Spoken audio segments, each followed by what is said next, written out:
You can hear them crying down the lane. And Barry Eze's coming home again. What did I tell you guys? What did I tell you all? Manifestation is real. On episode 1, I said I wanted 2 players, Rodrygo, Eze. And Lord Almighty, I was delivered one. And now I'm greedy. I want the second one. How greedy? I'm greedy. I want the second one. That's right. Arsenal Football Club pulled it off. And in nothing short but dramatic fashion. But listen, I said it before. The job's not finished. Not even close. If this club wants to finish this window in supreme style, if the board, the owners, and the hierarchy truly want to make a statement to the whole footballing world, then we need to deliver Rodrygo before the window closes. No excuses. This is the moment. Hello everybody and welcome to StafTalks Sports. I am Staf and welcome back for episode 2. Now, game week 1, we laid down the pipe pause. We laid down a marker by going 4 for 4 in our prediction result. During game 1, we predicted Sunderland 2, West Ham 1. And the game actually ended Sunderland 3, West Ham 0. So we got the result correct. Game 2, Forest and Brentford. I said it was going to be 2-0 to Forest, and it actually ended up being 3-1 to Forest. But we got the results of that game also correct. Newcastle and Villa. I thought it would be a cagey game. I thought it would be a very nervy game for both teams. And it actually went on to being exactly that. I predicted 1-1, game ended 0-0. And finally, Arsenal versus Manchester United. I said it would be 3-1 to the Arsenal. Truth be told, we dropped an absolute stinker and ran out with 3 points. It was 1-0 to the Arsenal. Smash and grab. 4 for 4 on all of our results. The perfect week, right? Not quite. As you can tell, the scorelines weren't exactly perfect. So there's still some work that needs to be done. But one thing's for sure is that we can build off of. This is something that we can build on. Not only will we get the results of the games correct, we're shooting for 4 perfect score lines. Before this year ends, screenshot this, record this. I promise you, I will get 4 correct score lines. I hope. So, what games am I choosing to predict for game week 2? Here are the games that I'll be backing. Game number 1, Crystal Palace versus Forest. And this has some huge background information to touch upon. So I'm paraphrasing, by the way. There's a lot of depth that goes into the story and a lot of legal matter that I can't really get into too much, but I'll give you some cliff notes on it. Essentially what happened was Forest went to UEFA and said that Crystal Palace's owner, John Textor, he owns stakes in Crystal Palace and also in Lyon. And both of them are European contending teams. So there was a March 1st deadline of 2025 where Texton had to sell majority of his shares of Crystal Palace in order for them to be eligible for Europa League. That ended up not happening. Crystal Palace ended up winning the FA Cup in May, and that meant that what usually would have been a ticket to the Europa League has now become suddenly a ticket to the UEFA Conference League, and that's caused a lot of anger between both football clubs. Crystal Palace fans all throughout the Community Shield and also during game week 1 had very vocal protests against UEFA and the CAS ruling. There's many within the Crystal Palace camp that feels like what happened was very unfair to them given the nature of other teams, Forest being one of them, and the way that they've gotten in trouble with PSR and other ownership issues. This ruling had a major hand in Crystal Palace's transfer window, given the fact that Eberiche Eze has moved to Arsenal. I will never get tired of saying that. Gahey also might leave, and they haven't really gotten a lot of adequate incoming to supplement some of these players leaving. So They feel a little bare. Oliver Glasner looks a little annoyed in his press conferences. But I think the energy at Selhurst Park for this game will mean that this will be a cagey 1-1 game that falls in line with what happens in this game. Historically, it's usually a low-scoring affair. So for this game, I predict 1-1 between Crystal Palace and Forest. Game 2.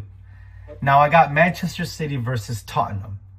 And although Tottenham do typically do well at the Etihad, and most notably against Manchester City as a whole, I think Manchester City only have about 4 wins of their last Premier League matches against Tottenham, which is their poorest record against any other Premier League club in the league.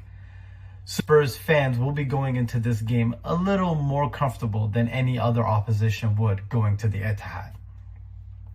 Thomas Frank's team did look very organized against Burnley, and admittedly it was a way inferior Burnley side. There still was a lot of good going forward when it comes to the connection that Mohamed Kudus had with Richarlison. You had Brennan Johnson getting a goal and getting his season kick-started. So there's a lot of positives going into this game. And had this game been maybe November, December, a little deeper into the season where Thomas Frank implements some of his changes already, I do think this game comes a little too early for Spurs. So I can see Manchester City, with the numerous changes that they have in their attacking line, kind of pick Spurs apart in transition. I'm going for Manchester City 3, Tottenham 1 for my second prediction of the game. Now, to the early relegation 6-pointer. Burnley versus Sunderland. Coming off Sunderland's historic 3-1 win against West Ham, where the crowd was witnessing a truly amazing return to the Premier League for Sunderland, they are now meeting one of their relegation rivals in Burnley. Now, they'd already mentioned that Burnley lost 3-0 to Tottenham, and although they had some nice patterns of play, they looked very open to the counter. Spurs got them in with quick succession goals in the first half, and that's something that a lot of teams can look to exploit when they come up against Burnley. I have no doubt that Burnley will try to implement some of their free-flowing football against Sunderland. But I can't help but feel like Sunderland's style is more Premier League ready as of right now. I feel like they will have more of the early success when it comes to embedding themselves within the play style and the speed of game that is the Premier League. And as a result, I can see Sunderland just aching this game out. 2-1 winners. This is going to lead to them having a fantastic start to the Premier League season by continuing their perfect start to their Premier League journey. My fourth game for game week 2 is Newcastle versus Liverpool, that I am now deeming the Isak-Classico. No one else is deeming that, just me. But I am now deeming it the Isak-Classico, where the Isak Saka is on every Scouser's lips, and it's on every Geordie's nightmare. This has been the talking point of the summer. Halfway through the transfer window, Alexander Isak looked to have downed his tools completely, eliminating himself from all team-related activities from Newcastle. And this has now reached a major civil war within Newcastle's dressing room. Some players are very upset with what Isak has done. The agent and his camp are very upset with the club. The club is very upset with the way Isak has conducted himself. And all in all, as all of this is going on, Liverpool fans are standing idly by, awaiting for there to be an ultimate decision in whether they get Alexander Isak or not by the end of this transfer window. This has turned the online culture and online interactions between Newcastle and Liverpool hostile for the season. And we are treated with a Monday night kickoff at St. James Park under the floodlights, where the Newcastle fans will be so up for this game, you would think that Newcastle is playing in a Champions League final. So I think there will be fouls.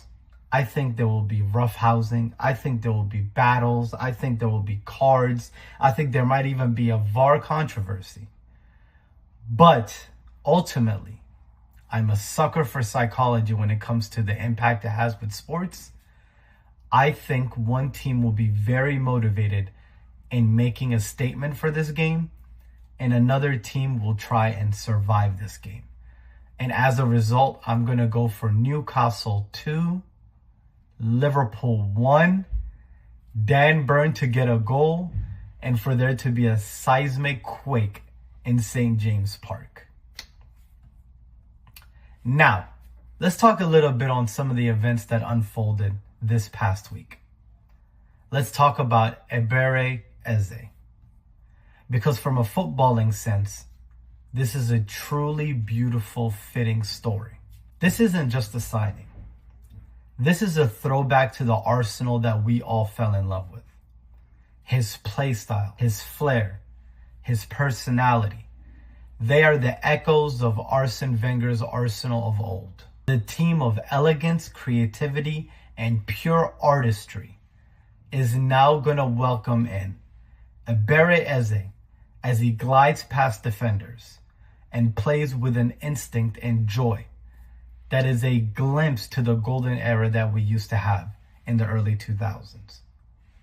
And what makes this journey even better is that this is a player who's faced rejections, setbacks, obstacles, and yet he turned every one of his trials into triumphs.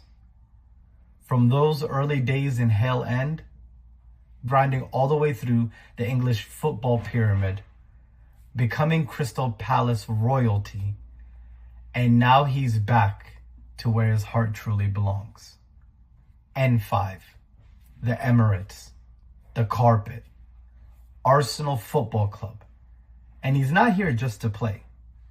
He's here to wear the famous number 10 jersey. A number that's not just a number, but one that's drenched in Arsenal legacy, with the likes of Dennis Bergkamp and Mesut Ozil. That is the storytellers who have carved the Arsenal folklore of old, and it is now up to Ebere Eze to carve and finish his own story. And this is in the most poetic way possible to help us land number 14. But I'll say it again. We are not done. We cannot be done. This window has to end with Rodrygo. His signing isn't just about adding another star quality. It's about making a statement. It tells the world we're not just here to compete anymore. This is our season to lift the biggest trophies available, to cement ourselves at the very top where we have always belonged. Rodrygo is that exclamation mark, the final piece, the signal that Arsenal are inevitable this season. Let's do it. Let's fucking get it done. This is StafTalks Sports. Eze is here. The predictions are rolling. And this season is about to be truly unforgettable for all of us. So hit that like button if you're buzzing for what's coming next. Drop your Game Week 2 predictions down in the comment and subscribe, because when Rodrygo lands, I promise you we are going to go nuclear. This is StafTalks Sports. Please enjoy your weekend, and as always, I'll see you next week.